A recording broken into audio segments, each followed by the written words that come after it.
amigo ligado no Toque Passa, chegando nesta segunda-feira para falar de NFL. É claro que é NFL, eu só falo de NFL, não sei porque eu tô abrindo dessa forma aqui, mas vamos falar de futebol americano, vamos falar dos jogos deste domingo, lembrando que os jogos do primeiro horário, a vitória dos Bengals sobre os Ravens, a vitória dos Titans sobre os Chiefs, já foi assunto aqui no Toque Passa. Você confere o link aqui em cima, aqui embaixo na descrição, na nossa playlist aqui, tem o vídeo já falando dos jogos do primeiro horário do domingão, e agora vamos falar do segundo horário também do Sunday Night Football, fraquíssimo Sunday Night Football, vai ser assunto aqui também no Toque Passa. Então vamos falar desse vídeo. Eu começo fazendo aquele pedido de sempre para você, aquela colaboração com aquela curtida no vídeo e também o seu comentário. A interação é importante, a gente está crescendo graças a vocês, agradeço de coração. Você que está chegando agora ao Toque Passa, já assina aqui o canal, é de graça, não tem problema nenhum, assina o canal e clica no sininho aqui embaixo para receber notificação sempre que o vídeo novo for publicado. Então não vou perder tempo não, vamos nessa, roda a vinheta. Vamos falar dos jogos aqui, vou começar com o time que, olha, me espantou mais, tá? O jogo que eu esperava que fosse o mais equilibrado do domingo e acabou sendo um vareio, talvez tenha sido o maior passeio deste domingão, nesse segundo horário pelo menos, foi a vitória do Tampa Bay Buccaneers sobre o Chicago Bears, 38-3, um jogo que foi decidido no primeiro tempo. O segundo tempo foi protocolar mesmo, a gente teve 3 pontos apenas da equipe do Tampa Bay Buccaneers, foi um passeio tremendo da equipe do Tampa Bay Buccaneers, que faz a gente fazer muitos questionamentos com relação ao que vai acontecer nessa NFC. Você arriscaria dizer que a equipe do Tampa Bay Buccaneers não vai ser o melhor time da NFC até o fim da temporada? Por que eu estou dizendo isso? Pela forma como tem dominado seus adversários, né? Venceu, perdeu um jogo apenas para os Rams lá, aquele jogaço que teve no começo da temporada. Mas você olha o calendário da equipe dos Buccaneers, que ontem poderiam ter encontrado uma dificuldade contra uma boa defesa dos Bears, contra um ataque que pode ser interessante com o Justin Fields, mas não tomou conhecimento disso. Você pega aqui, ó, na próxima semana eles saem para enfrentar os Saints. Pode perder? Pode. É duelo de divisão, tem rivalidade, muita coisa pode acontecer e eles podem perder essa partida. Seria um placar normal, fora de casa, perder. Mas, em condições normais, a tendência é que eles ganhem. São mais time do que a equipe dos Saints. Depois tem um bye, aí volta com um outro bye aqui, né, contra a equipe do Washington jogando fora de casa. Aí depois tem os Giants em casa, outro bye. Aí tem os Colts fora de casa, Falcons fora de casa. Então tem o jogo contra os Bills, jogando em Tampa Bay, o jogo mais difícil, um jogo complicado. Recebe de novo a equipe dos Saints, é uma sequência um pouquinho mais complicada. Tem os Panthers, Jets e recebe os Panthers no fim para fechar a temporada. Então, você vai prever o que aí? 2 derrotas? Perder uma para os Saints, perder para os Bills? Uma derrota? Perder só para os Bills? Não vai perder nenhum jogo mais? Vai terminar o quê? 14-3, 15-2, 16-1, a tendência para mim é que esse time consiga o bye na primeira semana. Eu acho que vai ser a melhor equipe de toda a NFC, o que dá uma boa ajuda. Você tem aquela faca de 2 gumes, né? Você pode passar uma temporada regular muito tranquila e fazer alguns questionamentos. Será que esse time é bom mesmo? Ou ele só enfrentou adversários fáceis, então não teve aquele verdadeiro teste, chega daquela outra forma? Porém, tem o outro lado, né? É um time bom, a gente já sabe disso, porque é o time que ganhou o Super Bowl na temporada passada. Como não vai ter grandes desafios pela frente, você consegue fazer alguns testes. Primeiro, você consegue poupar seus jogadores, você não desgasta, você não precisa forçar muito a barra, os caras vão chegar mais inteiros para os playoffs, e Brady inteiro nos playoffs vai ser um desastre para os adversários. E também você consegue arrumar alguns pontos que precisa. Essa secundária da equipe dos Buccaneers não me passa segurança ainda e perdeu mais 2 jogadores, né? Perdeu o Delaney e também o Jamel Dean, saíram machucados do jogo do domingo. A gente não sabe qual é a condição física, né? O Delaney teve um problema no tornozelo, então pode ser um problema adiante. Eles estão perdendo muitas peças nessa secundária, mas como o calendário é tranquilo, dá para você fazer um ajuste ou outro, dá para você trabalhar de uma forma mais tranquila para resolver esse setor. E aí, cara, chegar inteiro. O Brady sabe jogar pós-temporada como ninguém, né? Um cara espetacular, a gente sabe como é que em janeiro a mentalidade do Brady é uma coisa a ser estudada. Se eles chegarem inteiro ainda, a gente pode ver a equipe do Tampa Bay Buccaneers lá em Los Angeles em fevereiro, porque é um time que pode brigar sim pelo bicampeonato. Quem sabe, olha que surpresa, a gente pode ter Tom Brady disputando um Super Bowl. Olha só, em fato inédito aí. Fato inédito é um quarterback passando da casa dos 600 passes para touchdown. Ninguém conseguiu fazer isso, até o Tom Brady. Passe, né, para touchdown para o Mike Evans dessa vez. O Mike Evans, inclusive, entregou a bola do touchdown 600 para um torcedor ali na arquibancada. Depois até o pessoal ali do equipamento foi pedir a bola. Ele falou, putz, cara, eu entreguei. Aí os caras foram lá, mostrei um videozinho lá mostrando o cara conversando. Pô, sei lá, devolve aí, eu te arranjo uma camisa, sei lá, a gente arranja alguma coisa pra você aqui, devolve a bola aqui, que essa aqui vai pra Canton, vai pra algum museu aí. Devolveu, vai ficar lá na casa do Brady, sei lá como é que vai ser, mas conseguiu. O Brady foi 20 de 36 nesse jogo, 211 jardas, 4 passos para touchdown, sendo 3 para o Mike Evans. O Brady chegou ao 97º jogo da carreira dele com pelo menos 3 passos para touchdown, o 37º jogo na carreira com pelo menos 4 passos para touchdown. O cara é um absurdo, ele segue batendo marcas e é claro, tá jogando faz 200 anos, ele vai conseguir estatísticas maravilhosas, né? Não tem como. 200 anos já de Tom Brady na NFL, né? Nessa temporada são 21 passos para touchdown, 3 interceptações em 7 jogos, um pace muito bom, que não é para bater recorde de maior número de passes para touchdown na temporada, mas para colocar entre os melhores ataques da história. O Brady, incrível, né? A idade não chega para esse cara, dá até ódio, né? Porque eu, com 37, estou numa preguiça, esse cara tá aí jogando desse jeito. O cara é uma máquina, né? Tem o custo, né? Você tem que tomar aquele sorvete de abacate. Fala da defesa dos Buccaneers também, que conseguiu acabar com o Justin Fields. Coitado dos Bears, eu esperava um jogo mais equilibrado, eu esperava um jogo que funcionasse bem, mas não tem como, com tantos turnovers, né? Foram 2 interceptações e 3 fumbles recuperados pela defesa dos Buccaneers no primeiro tempo. Nos 3 primeiros quartos do jogo, a gente teve esse domínio absurdo da defesa. Tem uma estatística cruel, mas que é interessante, que é que o Justin Fields, com 3 fumbles dentro de um mesmo tempo de jogo, né, dentro do primeiro tempo da partida, ele igualou uma marca que é do Jay Cutler em 2010. É o primeiro quarterback dos Bears desde Jay Cutler em 2010, até 3 fumbles perdidos num mesmo tempo de partida. E tudo que o torcedor dos Bears não queria é uma comparação com o Jay Cutler, né? Meu Deus do céu. Mas eu vejo um futuro. Eu acho que o Justin Fields pode se arrumar, tá? Arrumar esse time pensando nele de fato. Não acho que a terra arrasada ainda para os Bears. Talvez não seja time para o playoff. Tá com 3-4. Ainda dá para sonhar alguma coisa, brigar, tentar uma vaga de wild card. Mas é uma equipe que não pode ter uma aspiração de Super Bowl nessa temporada. Ao contrário dos Buccaneers, que tem que sonhar com muito, muito, muito alto. Quem sabe com o bicampeonato consecutivo, uma coisa tão rara. Vamos passar aqui para outro assunto, um time que está com 7-0, né? A equipe do Arizona Cardinals venceu a equipe do Houston Texans, um jogo que deveria ser muito mais tranquilo do que foi, apesar desse placar de 31-5. E por que eu digo que deveria ter sido mais tranquilo do que foi? Porque o começo dos Cardinals foi muito lento, né? A primeira campanha foi curtinha, teve que chutar um punt, na segunda jardas negativas, na terceira sofre um safety, e quando você olha no placar tá 5-0 para a equipe dos Texans, né? Falei assim, pô, até os Texans estão homenageando aí o Liverpool, metendo 5-0 no time de vermelho. Mas parou por aí a equipe dos Texans, que é um time muito fraco, mas é muito ruim e consegue se atrapalhar e consegue entregar o jogo faz uma força, se esforça bastante para entregar a partida. Claro que os Cardinals eram muito favoritos nessa partida, mas também contou com a colaboração dos Texans como se fosse necessário. Acho que os Cardinals teriam condições totais de virar esse jogo, mas contaram com a colaboração do adversário. 31 pontos sem resposta.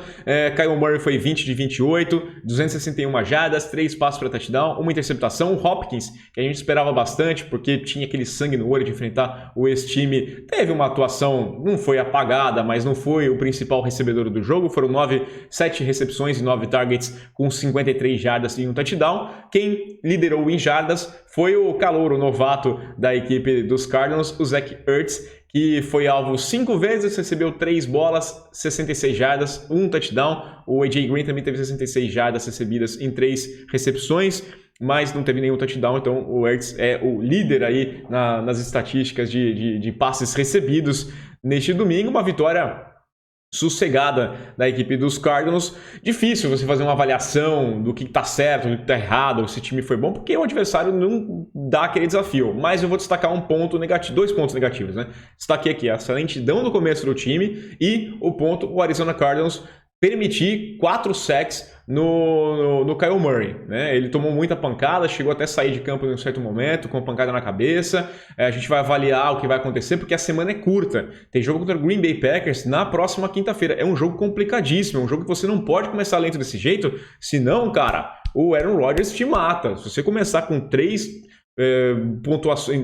drives ali entregando pontos para o adversário, o Aaron Rodgers pode te matar nesse período. Então você tem que começar o jogo já ligado no 220. O jogo é no Arizona, tem essa vantagem, não precisa viajar, fuso horário e tudo mais, mas é um jogo complicado para a equipe dos Cardinals que precisam prestar atenção. Pode ser que caia essa invencibilidade. Também tem condições, a defesa está se arrumando, a defesa está bonitinha, dá para avaliar pouca coisa. É um time que tem crescido em jogo grande, foi assim contra os Rams, por exemplo. Então, às vezes a impressão pode ter ficado ruim contra os Texans, por já estarem pensando na quinta-feira, entendendo que esse era um adversário fácil, que você pode lidar de uma forma mais tranquila, e aí depois na quinta-feira você tem que abrir os olhos, mas a gente vai ficar de olho, tá? Grande jogo. A gente teve 3 prime times que você podia dormir mais cedo, na última quinta-feira, nesse domingo, e pode dormir cedo nessa segunda-feira também, que o jogo vai ser ruim. Mas quinta-feira, fique acordado, faça um esforço, porque vai ser jogão esse Arizona Cardinals contra o Green Bay Packers. Outro time que tinha uma história ali de revanche, de vingança em andamento, e um jogo que se esperava muito mais fácil do que foi a vitória dos Rams 28-19 contra o Detroit Lions, jogo lá em Los Angeles, e um começo lento também da equipe dos Rams, tá? Até os Lions saíram na frente, o Jared Goff começou mostrando ali, eu vou jogar, né? fez uma boa partida, ele foi 22-36 contra esse time, 268 jardas, um passo para touchdown, mas 2 interceptações, porque os Lions seguem sendo os Lions e Jared Goff não mudou. Jared Goff é o Jared Goff. Teve uma campanha do Jared Goff, ali no finalzinho já do jogo, eles tinham chance até de virar o placar naquele momento, que ele gasta um relógio absurdo, 9, 10 minutos, e vai levando a campanha, vai mudando. Você começa a ver uma frustração na defesa dos Rams de não conseguir parar esse ataque dos Lions, que não deveria ser uma missão tão difícil assim. Mas ele vai, e aí quando ele chega na endzone, ele lança uma interceptação, tá? Foi interceptado pelo Ramsey, teve pressão lá na linha, ele tomou a pressão, mas é Jared Goff. Poucas coisas são mais clássicas do que isso, e eu acho que essa campanha aqui poderia ter sido a representação da vida dele jogando lá em Los Angeles, que é o cara que vai te levar na beira do paraíso e depois, na hora do vamos ver, ele te deixa na mão. Foi o que aconteceu no Super Bowl 53, né? Fez um jogo uma atuação muito abaixo da crítica naquele Super Bowl, e agora mais uma derrota, 0-7 para a equipe dos Lions, que tem seus momentos divertidos, seus momentos muito ruins de assistir, e uma vitória tranquila da equipe dos Rams, né? Uma vitória que era esperada, não encheu os olhos, mas cumpriu, fez seu papel, conseguiu mais uma vitória. O Stafford foi 28-41, 374 jardas, 3 passos para touchdown. Conexão dele com o Kupp segue sendo a grande história dessa equipe aqui, né? Foram 10 recepções do Kupp em 13 targets, foi o principal alvo dele de mais uma vez, 2 recepções para touchdown, o cara passou das 100 jardas, 156 jardas para o Kupp, é o principal alvo, não tem o que falar. A gente pede para que ele mude um pouquinho, olha, faça uma leitura para os outros e espalhe mais essa bola para não ficar muito previsível, mas contra os Lions não tem muito o que dizer, tinha que vencer dessa forma, quer dizer, tinha que vencer bonito e venceu de uma forma ok, mas venceu, que era o mais importante. Tivemos mais uma partida também nesse segundo horário ali, a vitória dos Raiders, os Raiders sem Gruden, recebendo, primeira vez jogando em Las Vegas sem o Gruden, 33-22 sobre o Philadelphia Eagles. Esse time do Philadelphia Eagles é um desastre, é uma tragédia, tá? Você percebe que o pessoal tem pouca confiança no Hurts, apesar de que a derrota não passa pelo Hurts, só que já tinha papo, eu ouvi até papo aí que os caras estão cogitando colocar o Flacco para jogar. Olha, não tem cabimento. Tem Gardner Minshew. Eles estão pensando que o Hurts não é o cara. eles vão ter muita escolha no draft, dá para fazer alguma coisa, dá para pegar essas picks e trocar por alguém, tentar convencer alguém a jogar lá, sei lá, entrar na briga pelo Aaron Rodgers e fazer alguma coisa, ou então no draft eles não vão conseguir nenhum quarterback, mas dá para tentar alguma coisa na free agent, fazer uma troca, ver o que alguém que tenha um quarterback lá, Jimmy Garoppolo, qualquer coisa, né? Garoppolo também, mas pode tentar fazer alguma coisa. A equipe dos Eagles não passa confiança o Jalen Hurts.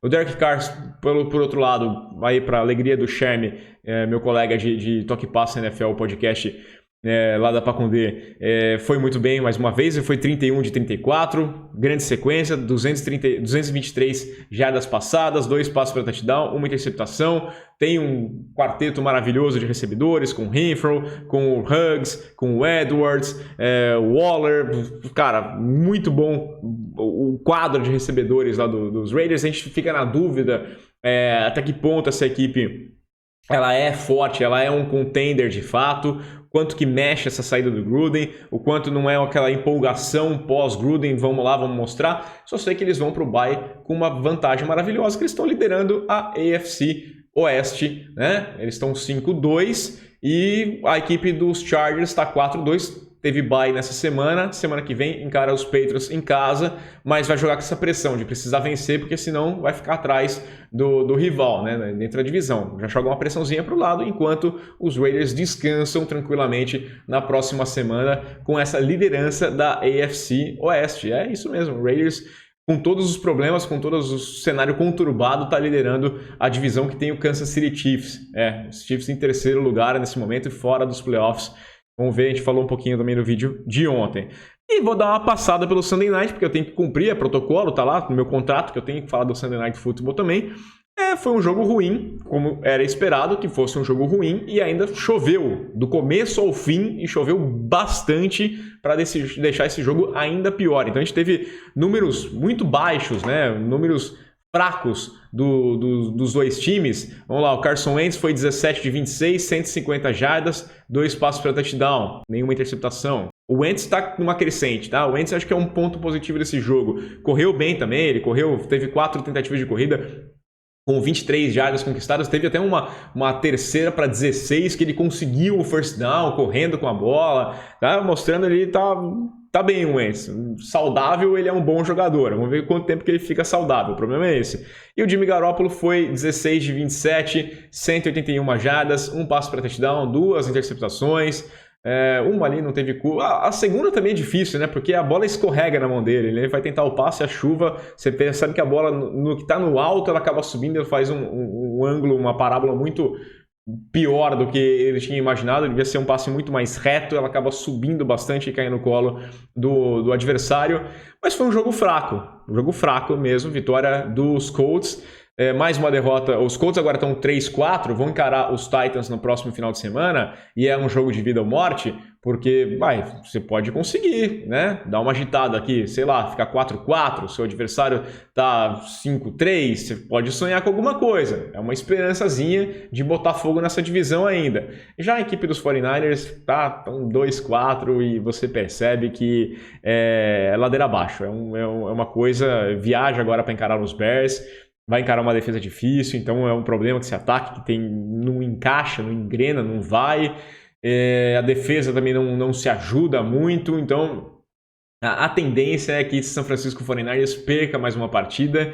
E até falando com o Calas, o colega, amigo torcedor dos 49ers, ele falando, cara, é impressionante, eu não consigo me lembrar de um time que começou com expectativa e acabou se destruindo inteiro dessa forma, como esse 49ers da temporada 2021. É um time que, lógico, com muitos desfalques, com muitas lesões e poucas respostas rápidas ali, é um time que acabou frustrando muito o seu torcedor.